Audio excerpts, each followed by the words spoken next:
You are listening to Rabbi Aryeh Wolbe of Torch in Houston, Texas. This is the Thinking Talmudist podcast.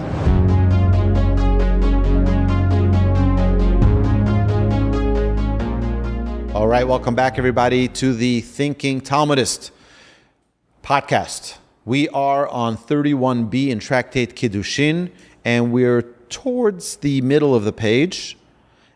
The Gemara that we've been discussing for the past maybe 5 or 6 or 10 episodes has been discussing the responsibilities that a child has towards the father and the responsibilities a father has towards their child. We mentioned previously that there are 3 partners to man. There's the father, the mother, and Hashem. Now, the Gemara addresses another question regarding the mitzvah of honoring one's parents. Amar le Reb Yaakov bar Avuha and Abaye. Reb Yaakov, the son of Avuha, inquired of Abaye. In a situation such as my own, where before I returned from the study hall, Kigon Ano, Da'ada Asina Mebei Rav, Abba Midlili Kisa V'ima Mazgoli. My father prepares a cup of water for me, and my mother mixes the wine for me. Hechi I'avid. What should I do? My job as a child is to honor my parents, but here my parents are going out of their way to honor me. Amar le, Abaye answered him, Mi'imach kabil u'me'avuch loise kabil. He says, accept it from your mother, but don't accept it from your father. Kivan dikivan dibar Torahu chol shadate. For since he is a Torah scholar, he will become distressed if you allow him to serve you. Okay, he's a Torah scholar. Okay, so now we have to understand something. It's very, very important for us to understand the mitzvah here. What is the mitzvah? The mitzvah is to honor your father. You, as a child, honor your father. It does not mean that a child needs to honor their father like their neighbor or their friend honors their father. Respectively, each one needs to be honored in their own proper way. Meaning, your father, imecha avicha, imecha, your father, your mother. What could be an honor for your father may be different of what can be an honor for someone else's father. So there's no standards. The world loves to have standards, that this is the way things are done. No, it's not true in the Torah, ever. You always find that it's subjective. It's subjective to the individual. And each individual, that means that you have to be very, very careful not to put everyone into one big basket, because everyone likes something different. And therefore, the same thing applies, by the way, in marriage. Well, all of my friends treat their husband like this, so if I treat you, well, that's not what I enjoy. Okay, you understand? So every relationship, every person, and by the way, every single child.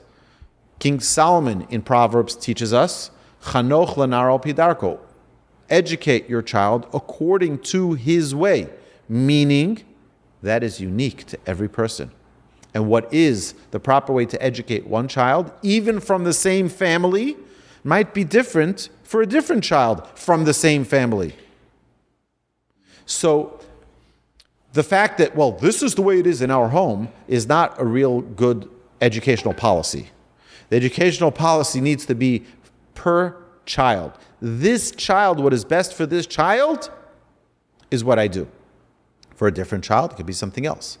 Now, the science of figuring out how to make it fair for your children, I always tell my children, nothing in life is fair. Nothing in life is fair. Is it fair that you're more handsome than your brother? Is it fair that he's smarter than you? No, it's not fair. You have to deal with what you have. And what you have is your uniqueness, your specialty. And as a parent, our job is to bring out the uniqueness of each child and to help them flourish as a unique individual. And 2 children, typically, in a family, shouldn't be raised the exact same way and shouldn't end up being the exact same thing because they're different. You go no further than any set of twins. I'm sure we all know people who are twins. you'll have twins. They're not the same. Even though they came from the same, the same pregnancy, they were born minutes apart from each other, still, one likes blue, one likes green, one likes chocolate, one likes vanilla. It's like, it is so different. They're so different from one another. Now imagine if they're not from the same womb, if they're not from the same birth, and they are from different families. Obviously, they'll be very, very different. So therefore, we have to understand, and Doctor, I'm sure, will agree with this, that there's no A, B, C, D, E in treatment of a patient. Every child, every patient will come with a unique set of criteria. And therefore, the approach, the method needs to be different and unique for each child. Okay, and for each patient. The Gemara records the extent to which one Tana honored his mother. Reb Tarfon, Havale Hahi Ima. Reb Tarfon had an elderly mother, whom he treated with such respect to call Emas to have a boy lemeisak lepuria, that whenever she wanted to climb into bed, gochin visolikle, he would bend down and she would climb onto him into bed. She would climb on him. V'chol emas to have a nachas, and whenever she wanted to descend from her bed, nachtas ilavi, she would descend on him to reach the floor. Also v'ka mishtakach bei midrasha, Reb Tarfon came and lauded his own performance of the mitzvah to his colleagues in the study hall. He was telling them, this is what I do for my mother. They told him, well, it's fine and dandy, but just know that you have not yet reached half of the honor one can bestow upon his parents. Klum zorko arnaki bifanecha layam v'lo yichlamta. Has your mother ever thrown a bag of your money into the sea in your presence and you not shame her? Right? You can imagine what would happen if your father comes to you, takes your wallet filled with money, all your credit cards, your driver's license, everything, and your favorite picture, and he takes your wallet and throws it into the ocean. Imagine how thankful. Would you go over and give him a hug and a kiss? I don't think so. We would all experience a very difficult time with that. Why did you do that? What's wrong with you? Are you insane? Did you take your pills today? Right? We will have many, many ways to react. But over here, the Gemara says that is the ultimate, is that when your mom or dad does something which is so terrible to you, and you accept it lovingly. The Gemara relates another extraordinary performance of this mitzvah. Rabbi Yosef, Kihavi Shama Kol Kara Di'imei. Whenever Rabbi Yosef heard the footstep of his mother, Amar Eiku Mikamei Shchina de Asya, he would say, I shall stand before the divine presence which is approaching. Meaning, he really honored his mother like he would the divine presence. If the Almighty was walking into the room, or if any great rabbi walked into the room, we'd all jump to our feet, stand up, and give them honor. But do we do that when our mom walks into the room? That's the proper level of respect that is due from a child to a parent. The Gemara records an Amora's feeling about the mitzvah of honoring one's parent. Amar Rabbi Yochanan said, Asher mi shelo chama'on, happy is one who never saw his parents.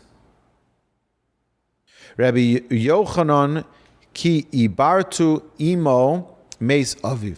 When Rabbi Yochanan's mother was carrying him, his father died. Yoladito meso imo. As soon as he was born, his mother died.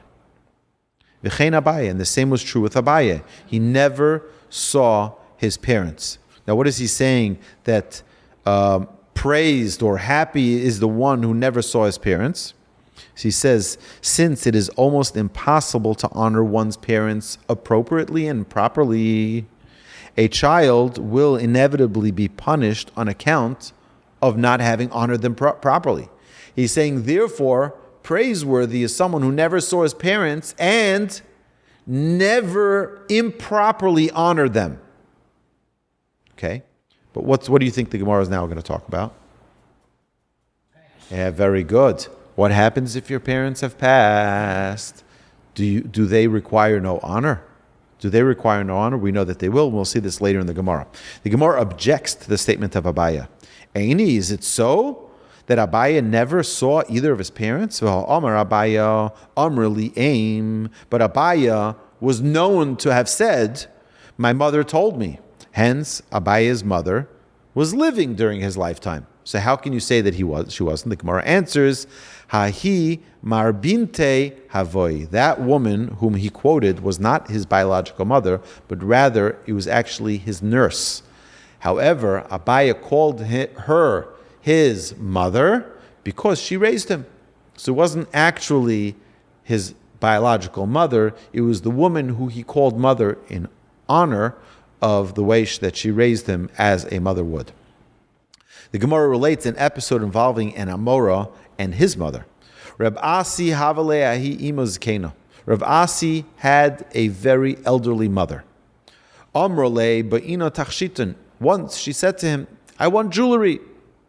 Avadla. He thereupon made jewelry for her. Be'eno gavra. Subsequently, the mother said, I want a husband. Na'in loch. Reb Asi replied, I will look for one for you. Bo'ino gavra deshapir kavasach. She then said, I want one who's as handsome as you. Shavka va'ozal le'arad Yisrael. Rav Asi left her and went to the land of Israel. He was in Babylonia. He went to the land of Israel. Shama dika ozlo abasre. Rab Asi heard that she was coming after him to Eretz Yisrael, to the land of Israel. Also, Rabbi Yochanan Amarle. He came before Rabbi Yochanan and asked him, what is the law? May one leave the land of Israel and go abroad? Because possibly, once you're in the land of Israel, you can't leave. I know somebody who does that. My rabbi does not leave the land of Israel. You can pay him all the money in the world. You can offer him all the money in the world. He won't do it. You know how many hundreds of students have asked him, come for my wedding, come for my child's wedding, come for a Shabbaton, come to meet your students, come to visit. Imagine if I was able to have my rabbi come visit us here in Houston. What an incredible honor that would be. What an incredible event that would be. He doesn't leave Israel. He considers the land of Israel to be a relationship, like a marriage to himself. And he says leaving the land of Israel would be like a divorce, and he's unwilling to do so. So what is the law? May one leave the land of Israel to the diaspora? Amarle Asur. Rabbi Yochanan replied that it was prohibited. Likras imamahu. He says, what if my mother is on her way to the land of Israel? Am I allowed to go out to greet her? Amarle Eini Yodeh. Rabbi Yochanan said, I don't know. Israch purta hadar Asur. Rabbi Asur waited a while and then returned to Rabbi Yochanan. Amalei, Rabbi Yochanan said to him, Asi nisratzeis lotzeis. You wish to leave, Rav Asi, you wish to leave. Hamakom yachzircha l'shalom. May Hashem return you to Babylonia in peace. Right? He wanted to go and greet his mother, but once he's already out, he's going to go back to where he was studying Torah in Babylonia and study his Torah. The commentary here says Rabbi Yochanan thought that Rav Asi had now decided to return to Babylonia and resume caring for his mother. Rabbi Yochanan therefore blessed him that he returned there in peace. In reality, Rav Asi came to ask if Rabbi Yochanan had reached a decision to what he had earlier inquired about, of whether he was permitted to leave Eretz Yisrael temporarily to greet his mother.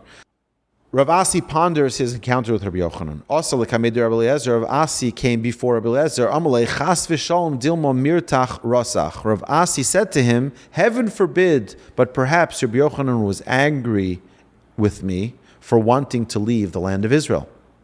You know, there's a great sage who lives in Jerusalem, in the old city of Jerusalem. He has such a love for the land of Israel that when he ever leaves Israel for whatever important need he needs, a big rabbi, very, very prominent rabbi, whenever he leaves Israel, he requests the last seat on the plane, all the way at the end of the plane. Because whoever's the last seat on the plane is the last one to leave Israel. And when he returns to Israel, he asks for the front row seat on the plane, so he's the first one into Israel. That's the love that he has for the land of Israel, to be as much time as possible and to maximize every single second. By the way, to be in the land of Israel is not like any other land. The Gemara says, the Halacha says, that every 4 amos that one walks in the land of Israel is a mitzvah. Every 8 feet. Every 8 feet that you walk in the land of Israel is another mitzvah. Traveling the land, l'orko l'rochba, to its length, to its width. It's a land like none other. Amar lei, my amalach. So Rabbi Elazar asks Rav Asi, what did Rabbi Yochanan say to you? Amar lei, hamakom yachzircha l'shalom. He said that Hashem should return you to Babylonia in peace. Amar lei, Rabbi Elazar said to Rav Asi, v'im isa derasach lo avi mavrach lei. He says, if he was angry, he wouldn't have blessed you. Okay, so don't worry about it. He wasn't angry at you. So either way, the Gemara now concludes the narrative. Adahachi v'hachi shamal arona de ka'asi.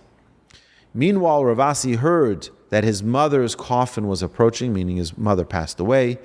Amar I yadi loy nafki. If I would have known that she would die before I reached her, I would never have left the land of Israel. I would have stayed in the land of Israel. Her coffin was coming anyway. But why? Because it's so precious to be in the land of Israel. You know, there's I think, a lack of our understanding of how great of a privilege it is for us to go to the land of Israel. You know, most people think it's like you buy an airline ticket and you travel to Israel. And it costs you $1,000 and you're good to go, and it's great. And you see so many Jews, and you go to the Kotel, and you go to all these holy places. You need to understand that Moshe was willing to do anything in the world to go into the land of Israel.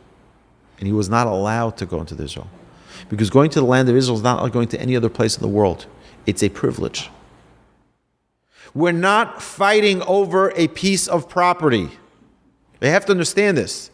The entire war that we've had since our establishment as a people in 1948,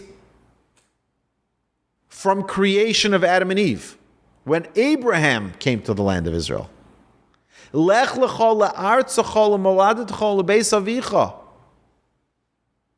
ela aretz asher ar'eka, to the land. Leave the home of your parents. Leave the home that you grew up in. And I want you to go to the land that I'm going to show you. The land that's for you and for your descendants. Right then, all of this started. It didn't start with Hamas on October 7th. It didn't start with Hezbollah and pagers.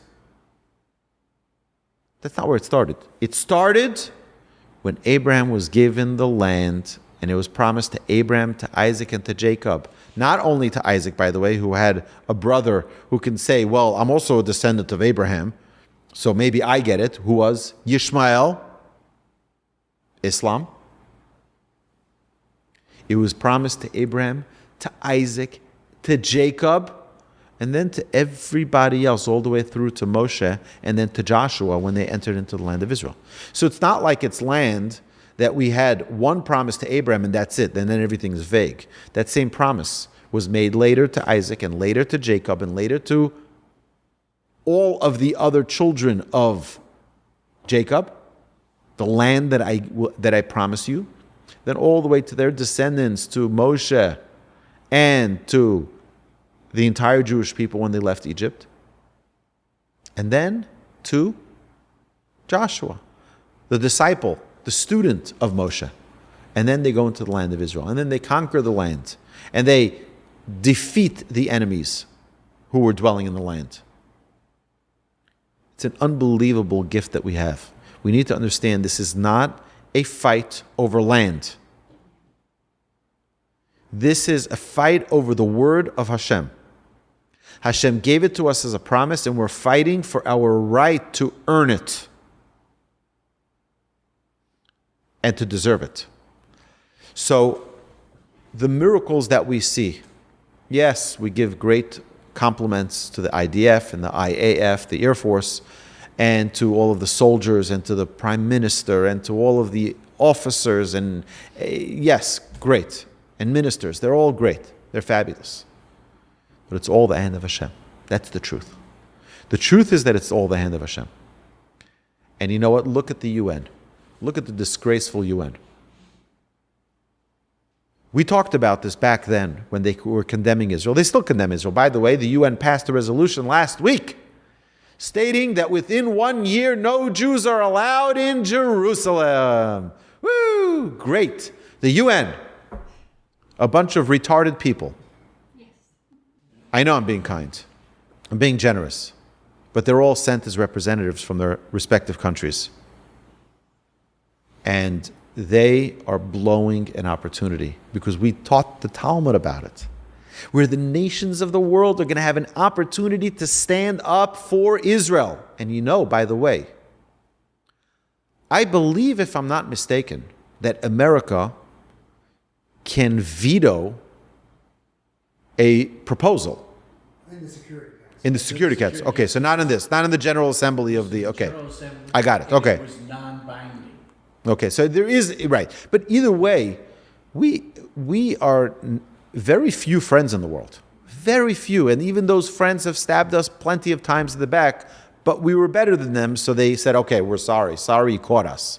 Like during the 6-Day War, when they sent in the USS Liberty to spy on our Israeli soldiers and give their communications to the Egyptians.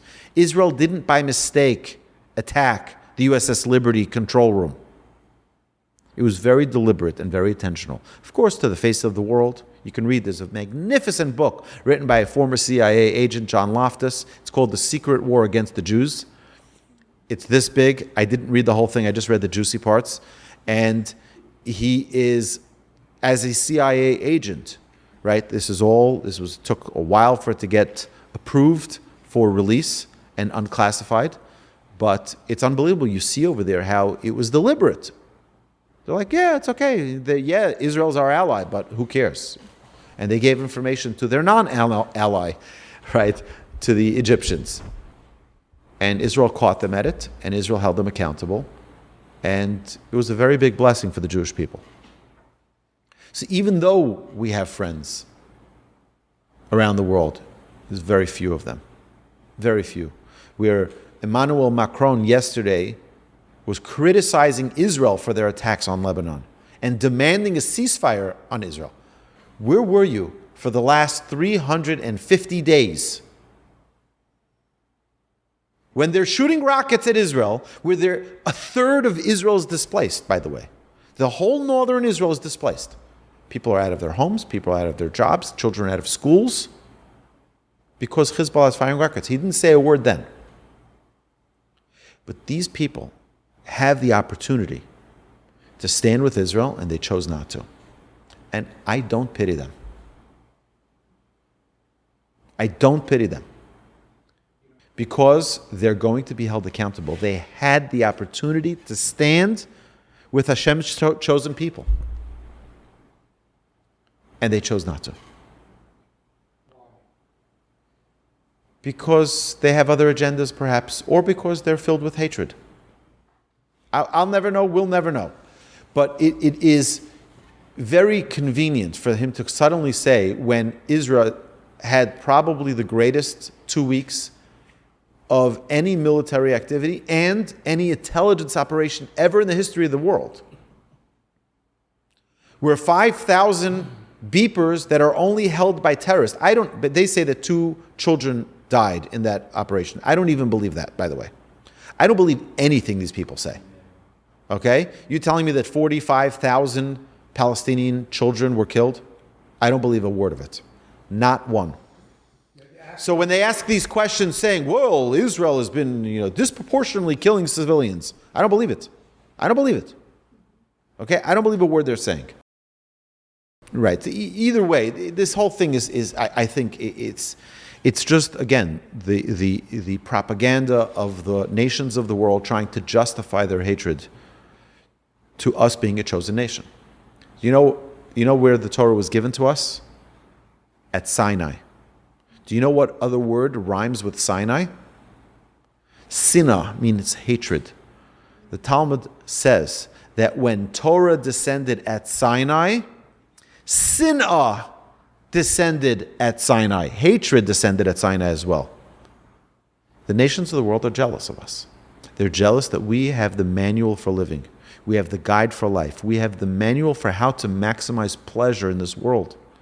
We have a Shabbos. We have mitzvos. We have the most delightful life.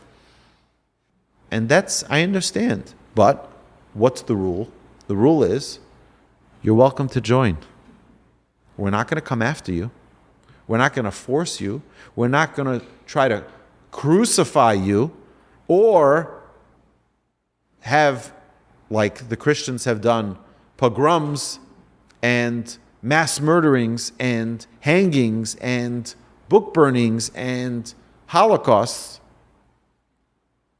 and expulsions and inquisitions because we're not converting to their faith.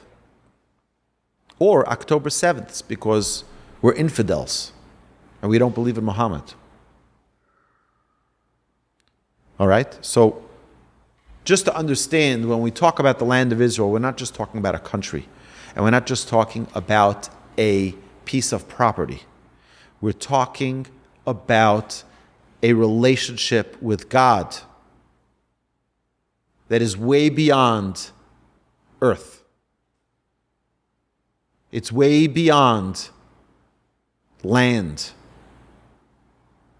It's an excellent question. One that I like Reb Eliezer, or who was it was Reb Eliezer? I'm going to say something. I don't know. Can I quote you on that? You can quote me on that. Right? I don't know. I literally don't. It's an excellent question. Why do these nations that have absolutely nothing to do with Israel, they don't neighbor Israel, they're not Muslims, they're not Christians, they have no interest in, like, what's their deal? Congo. Like, what did Israel do to you? Like, it really is a very, very interesting world that we're living in. All right, so now the Gemara continues towards the bottom of page 31a, folio 31b in Tractate Kedushin. The Gemara relates other ways to honor parents. Tanu Rabbanan, the rabbis taught in a brayso, mechabdo b'chayav u'mechabdo b'moso. One should honor his father during his lifetime, and one should honor him also after his death. The brayso elaborates, b'chaye ketzad, when one is alive, when their father is alive, how should they honor him? Hanishma bidvar aviv lamakom, if in a certain place one will be heard for the sake of his father, lo yomar, he should not say, shalchuni bishvil atzmi, dispatch me for my own sake. Maharuni bishvil atzmi, hurry me along for my own sake. Pitruni bishvil atzmi, dismiss me for my own sake. Elokulu bishvil abba, rather everything should be requested for the sake of my father. Meaning, you say, feed me because I'm hungry. Give me a place to sleep because I'm hungry. Because me, do it in honor of my father. Meaning everything should be associated, recognizing my source. Meaning, where do I come from? I come from a father, a mother, and Hashem. And therefore, to always associate and have that relationship present. The Brisa continues, B'moso ketzad, how does one honor their parent after their death? Haya omer devar shemua mipiv, if one is citing a Torah statement or a quote from their deceased father or mother, lo yomar kach amar abba, he should not say merely, this is what my father said, ela kach amar abba mori hareini kaparas mishkavo. Rather, he should say, so said my father, my master, may I be an atonement for his soul. This is what should be said only within the first 12 months of their passing. But after that, they should say that their memory should be blessed for a life in the world to come. Okay, so there's a something that needs to be said after someone's father passes away. Now, I had the question asked to me, someone I know whose father was really, really, really, really, really bad to them. His father harmed him in terrible ways. The father still happens to be still alive. But he said, right now, I just have nothing to do with him. So I'm not dishonoring him or honoring him. I'm just like neutral and I have nothing to do with him. But after he dies, he said, I want to dance on his grave. Can I do that? And I told him, your honor that is obligated by the Torah upon our father and mother doesn't end by death. And the Gemara here confirms that. The Gemara here tells us that death does not end one's responsibility of honor towards their parents. Okay? The Gemara discusses yet another aspect of honoring one's parents. Tana Rabbanan, the rabbis taught in a brisa. Chacham mishana shem aviv v'shem rabbo. A sage must change the name of his father and the name of his teacher when attributing a teaching or ruling to either of them. You don't say their name. Why? Turgaman eino mishana lo shem aviv lo shem rabbo. But the spokesman or the translator does not change the name of his father or the name of his mother. Why? Or the name of his teacher. Let me explain. I'll explain to you. In Talmudic times, a sage would quietly relate his public discourse to the translator, to the spokesman, who then repeated it loudly to the assembly of scholars. However, when citing a law expounded by his father, so if the child was the translator or the spokesman of the father, he doesn't say his father's name right there. He says, Rabbi so-and-so said this. You understand? You don't call your father by his name. Okay? The sage was not permitted to mention either by name. Instead, he said to the spokesperson or the spokesman, this is what my father, my master said, or this is what my teacher, my master said. Okay? Because again, it would be disrespectful to call them by their name. This is a known teaching. A child is never allowed to say their father's name, which is why people today are less familiar with this and less cautious about this. But it used to be that people would have their name on their talis or tefillin bag, would be embroidered on it, and it would be their full name and their father's full name. So that when they're called up to the Torah, if someone asks them, "What's your, Yamod?" We're calling you up, and you give your name, your Hebrew name, and your father's Hebrew name. You're not really supposed to say your father's Hebrew name. So they would just show them their talis bag, and they would read it off there. So and so, the son of so and so, and that way the child doesn't need to recite his father's name or state his father's name in vain for no reason. Now, obviously, if there's an important reason for that, then the father would probably forgive for his name being said. But the Torah clearly tells us that that's not honorable for one to, it's not the proper way of giving honor to our father. The Gemara analyzes the second half of the brisa. Avuha deman, whose father does the spokesman cite by name? If it's talking about the father of the spokesman himself, is the spokesman not obligated to honor his father?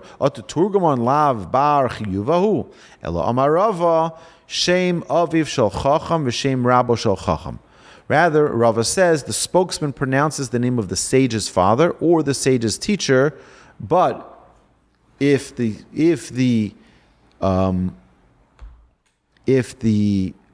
child is the one doing the translating or being the spokesman for him, because he can project his voice better for the students to listen to, again, still, the translator or the spokesperson who's quoting the son can say it. But the son himself shouldn't. Meaning, if you have the father giving the class, he's saying the words very quietly. The son tells it to the spokesman. So the son should not say his father's name. the spokesman can. Okay? Because, so you understand, it's adjusting it so that the child will never have to say his father's name. The Gemara records an example for such conduct. Kiha de Mar bar Rav Asi. This accords with the practice of Mar bar Rav Asi. Kiha v'darish lepirko. When he expounded at a lecture and wanted to attribute a law to his father Rav Asi, Ihu Amar Abba Mori. He would tell the spokesman, this is what my father, my master said. Amore Amar Hachi Amar Rav Asi. And the spokesperson announced it as, this is what Rav Asi said. Okay, he was teaching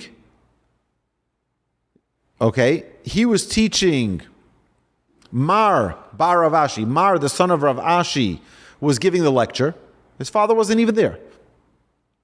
And he says, this is what my father, my master, taught me. What did the translator say, the spokesman? He said, this is what Rav Asi said, the father. So the son didn't say the father's name, but the spokesman did. Okay, so we're going to stop here for today. My dear friends, let's take a stand. Let's stand for Israel. Don't let up. Don't let up. My dear friends, have a magnificent Shabbos. I look forward to seeing you. Hashem should bless us all, that we should all merit to not only greet Mashiach in Jerusalem today, still today, tomorrow, the next day. We wait every day. We expect Mashiach to be here every day. But additionally, we should all merit to properly fulfill the mitzvah of honoring our father and mother the way the Torah asks us to do. My dear friends, have an amazing Shabbos. Thank you so much. You've been listening to Rabbi Aryeh Wolbe on a podcast produced by Torch, the Torah Outreach Resource Center of Houston. We need you. We need partners. Please help sponsor an episode so we can continue to produce more quality Jewish content for our listeners around the globe. Please visit torchweb.org to donate and partner with us on this incredible endeavor.